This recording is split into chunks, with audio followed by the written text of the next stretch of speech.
રાજકોટ લોકસભા બેઠક પર કોંગ્રેસના ઉમેદવારનું કોકડું ગૂંચવાયું છે। શહેર કોંગ્રેસ અને સૌરાષ્ટ્ર પૂર્વ ઝોનના કન્વીનર લોકસભાની ટિકિટને લઈને સામસામે આવ્યા છે।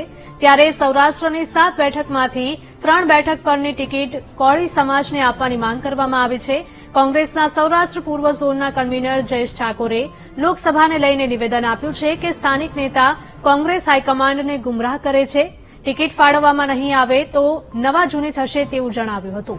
હાલ કોંગ્રેસના લોકસભાના ઉમેદવારની રેસમાં કોળી સમાજના વિક્રમ સોરાણીના નામની ચર્ચા થઈ રહી છે। તો કોળી ઉમેદવાર સામે રાજકોટ શહેર કોંગ્રેસના આગેવાનો એઆઈસીસીને પત્ર લખી વિરોધ કરી ચૂક્યા છે। હાલમાં જે પાર્ટીમાં જે ટિકિટને લઈને જે વિવાદ ચાલી રહ્યો છે એની અંદર આજે કોળી સમાજને ટિકિટ મળવી જોઈએ, કારણ કે કોળીના મત વિસ્તાર વધારે છે। તો ઉપર લેવલે કોઈને જાણ છે નહીં કે ભાઈ નીચે આવી રીતે આવું ચાલે છે।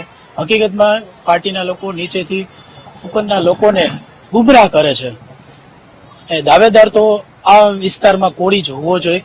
અને જો કોળી હશે તો સૌરાષ્ટ્રના અને રાજકોટ જિલ્લામાં ટિકિટ મળે તો રાજકોટના તમામ કોળી સમાજ એક કોળીને ફૂલ્લી સપોર્ટ દેશે। હું ગુજરાત પ્રમુખ તરીકે આ જાહેરાત કરું છું, પણ મારું કહેવું એવું છે કે આ વિસ્તાર કોળીનો છે તો કોળી સમાજને ટિકિટ દેવી જોઈએ।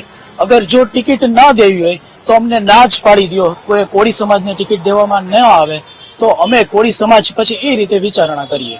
સુરેન્દ્રનગર છે, રાજકોટ છે, જુનાગઢ છે, આ વિસ્તારમાં કોળી સમાજનું તમામ પ્રભુત્વ વધારે છે અને કોળી સમાજને અગર ટિકિટ મળે તો કોળી સમાજ એક થઈ અને કોઈ પણ કોળી ઉમેદવાર હોય એને ટેકો આપે છે। જેમ કે જસદણ છે, વાંકાનેર છે, રાજકોટમાં અડસઠ વિધાનસભા છે, આ વિસ્તાર કોળી સમાજનો જ છે ને।